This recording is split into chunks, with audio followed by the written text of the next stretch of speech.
కూటమి ప్రభుత్వం 20 నెలల్లో 60 విజయాలు సాధించిందట.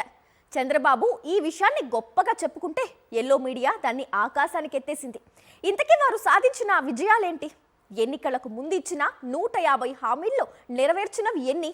తల్లికి వందనం, స్త్రీ శక్తి, అన్నదాత సుఖీభవ, కొత్త పెన్షన్లు, ఉద్యోగుల హామీలు, వీటన్నిటి సంగతేంటి? ఈ పథకాల విషయంలో ఇచ్చిన హామీలేంటి? నెరవేర్చింది ఎంత? వాటికి కేటాయించిన నిధులెన్ని? ఇది అసలు విజయం అవుతుందా లేక వంచన అవుతుందా? చంద్రబాబు, పవన్ కళ్యాణ్ వెంటాడుతున్న భయాలు వారిలో కొత్త డైలాగులు చెప్పిస్తున్నాయా అన్న అంశాలపై సీనియర్ జర్నలిస్ట్ కేఎస్ఆర్ కామెంట్ ఇప్పుడు చూద్దాం. ఏపీ ముఖ్యమంత్రి చంద్రబాబు నాయుడు ఎప్పటికప్పుడు కొత్త డైలాగులు చెబుతూ ప్రజలను భ్రాంతిలో ఉంచడానికి యత్నిస్తుంటారు. అదే వ్యూహం తన రాజకీయ సక్సెస్కు ఉపయోగపడుతుందని నమ్ముతుంటారు. అందులో సత్యాసత్యాలతో సంబంధం ఉండదు. 20 నెలల్లో 60 విజయాలు సాధించినట్టు ప్రకటించారు. టీడీపీ, జనసేన సంయుక్తంగా ఇచ్చిన ఎన్నికల ప్రణాళికలోని సుమారు 150 హామీల్లో ఎన్ని అమలు చేసింది మాత్రం చెప్పలేకపోయారు. కానీ 60 విజయాలు సాధించేసినట్లు ప్రచారం ఆరంభించారు. టీడీపీకి చెందిన ఈనాడు మీడియా ఈ వార్తను ప్రముఖంగా ఇస్తూ చంద్రబాబు ప్రస్తావించిన కొన్ని అంశాలను వివరించింది. అవన్నీ విజయాలని జనం అమాయకంగా నమ్మాలట. గవర్నర్ నజీర్ అసెంబ్లీలో చదివిన స్పీచ్లో పేదలకు ఏటా 33,000 కోట్ల నగదు బదిలీ చేసినట్లు తెలిపారు. కానీ కూటమి ఇచ్చిన ఎన్నికల ప్రణాళిక ప్రకారం సుమారు 1,50,000 కోట్లు ప్రతి ఏటా ఈ సంక్షేమ కార్యక్రమాలకు అమలు చేసి ఉండాలి కదా. దాని గురించి ఎందుకు వివరణ ఇవ్వలేకపోయారు? అంటే ఆ మేరకు ప్రజలను మోసం చేసినట్లే అవుతుంది కదా అన్నది వైసీపీ ప్రశ్న. తల్లికి వందనం కింద 67.27 లక్షల మంది విద్యార్థులకు సాయం చేశామని, 10,000 కోట్లను తల్లుల ఖాతాలో వేశామని చంద్రబాబు చెప్పారు.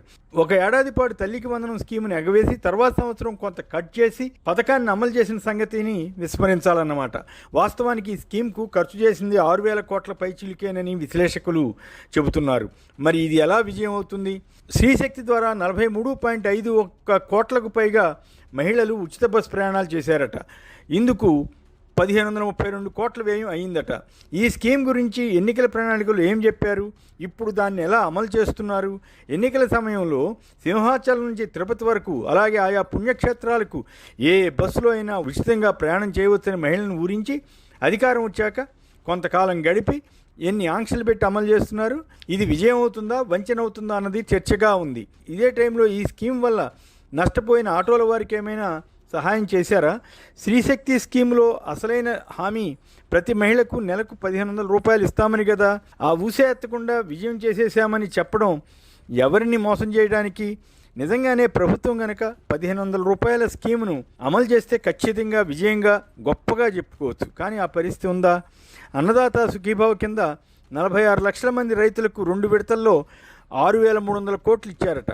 చంద్రబాబు ఎమ్మెల్యేల సమావేశంలో ఈ మాట చెబితే గవర్నర్ స్పీచ్లో మాత్రం రైతులకు ఏటా 20,000 రూపాయల చొప్పున లబ్ధి చేకూరుస్తున్నట్లు చెప్పడం గమనార్హం. రైతులకు రాష్ట్ర ప్రభుత్వం తరఫున ఇప్పటికి 2 విడతల్లో ఇచ్చింది కేవలం 10,000 రూపాయలే అన్నది వాస్తవం కాదా? అంటే ఒక్కో రైతుకు 30,000 రూపాయలు బకాయి పడినట్లే కదా. ప్రతి నెల 63 లక్షల మందికి పెన్షన్లు ఇస్తున్నామని చంద్రబాబు తెలిపారు. ఇందులో కొత్త ఏముంది? జగన్ టైంలో 3,000 చొప్పున పెన్షన్ ఇస్తే దాన్ని 1,000 పెంచిన మాట నిజమే. కానీ ఈ ప్రభుత్వం వచ్చాక ఒక్క కొత్త పెన్షన్ కూడా ఇవ్వలేదన్నది నిజం. సుమారు 4 లక్షల మందికి పెన్షన్ కోత పడిందని చెబుతున్నారు. దాని మాట ఏమిటి? 1,000 కోట్లతో రహదారులను మరమ్మతు చేశామని చంద్రబాబు చెప్పినా రాష్ట్రంలో అనేక రోడ్ల దుస్థితిపై పెద్ద ఎత్తున కథనాలు వస్తున్నాయే. మెగా పేరెంట్ టీచర్ మీటింగులు పెట్టడం కూడా విజయమేనట. ఇది గిన్నిస్ రికార్డు అని భుజాలు తెరుచుకుంటున్నారు. ఈ సమావేశాల వల్ల ఏమి లాభం కలిగింది? ప్రభుత్వ స్కూళ్లలో ఎన్ని లక్షల మంది విద్యార్థులు తగ్గారో లెక్కలతో సహా వార్తలు వచ్చాయి కదా. మరి అది విజయమా లేక అపజయమా? ఫీజు రీయింబర్స్మెంట్ కింద 2,600 కోట్లు చెల్లించామని చంద్రబాబు చెప్పుకున్నారు. కానీ ఇప్పటికీ సుమారు 5,000 కోట్ల రూపాయల మేర బకాయిలున్నాయే. దానిపై విద్యార్థులు ఆందోళన చేస్తున్నారు కదా.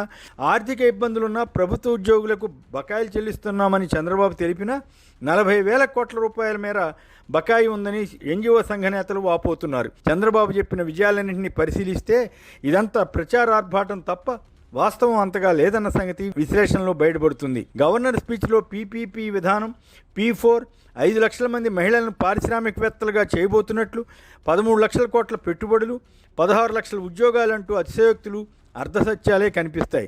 ఎమ్మెల్యేల సమావేశంలో చంద్రబాబు, పవన్ కళ్యాణ్లు మాట్లాడిన అంశాల్లో కొన్ని ఆసక్తికరమైనవి ఉన్నాయి. ఎమ్మెల్యేలు అసెంబ్లీలో ఏది పడితే అది మాట్లాడవద్దని హెచ్చరించారట. అంటే గత సమావేశాల్లో యూరియా కొరత వంటి ప్రజా సమస్యలను కొందరు ఎమ్మెల్యేలు ప్రస్తావించారు. దానిపై ప్రభుత్వం బాగా ఇరుకున పడింది. ఈసారి అలాంటి విషయాలు ఏవి చెప్పవద్దని పరోక్షంగా వార్నింగ్ ఇచ్చారా అన్న సందేహం వస్తుంది. ఇప్పటికే తిరువూరు ఎమ్మెల్యే కొలికిపూడి శ్రీనివాసరావు వంటి కొద్దిమంది రాష్ట్రంలో ఉన్న దారుణమైన పరిస్థితుల గురించి పల్లె కన్నీరు పెడుతోందంటూ చేసిన వ్యాఖ్య తీవ్ర కలకలం సృష్టించింది. అసెంబ్లీలో కూడా ఆ సంగతులు చెబుతారేమో అన్న భయం టీడీపీ జనసేన పెద్దల్లో ఉన్నట్లు అనుకోవాలి. అయితే 40 మంది ఎమ్మెల్యేల పనితీరు బాగోలేదని కూడా చంద్రబాబు అన్నారట. అసలు ప్రభుత్వమే సరిగా లేదనుకుంటే తమ గురించి ఏమి ఉంటుందన్నది ఎమ్మెల్యేల భావనగా ఉందట. ఉప ముఖ్యమంత్రి పవన్ కళ్యాణ్ మరోసారి 15 ఏళ్ల పాటు కలిసి ఉంటామని ప్రకటించడం హైలైట్. ఏదో భయం వారిని వెంటాడుతున్నట్లుగా ఉంది. వచ్చే ఎన్నికల్లో గెలుస్తామో లేదా అన్న సంశయం ఏర్పడుతున్న సందర్భంలో ఎమ్మెల్యేల్లో ఒక ధైర్యం కలిగించడానికి ఇలా మాట్లాడుతున్నట్లు అనిపిస్తుంది. వైసీపీ కులచిచ్చు పెడుతోందని పవన్ కళ్యాణ్ అనడం విడ్డూరమే. కులం పునాదిపై జనసేన ఏర్పడిన సంగతి, అంతేకాక కులాలకు సంబంధించి గతంలో రకరకాల ప్రకటనలు చేసిన వీరు నీతులు చెబుతున్నారు. సూటిగా సుత్తి లేకుండా తక్కువ టైంలో అసెంబ్లీలో ప్రసంగం పూర్తి చేయాలని ఎమ్మెల్యేలకు చంద్రబాబు చేసిన సూచన బాగుంది.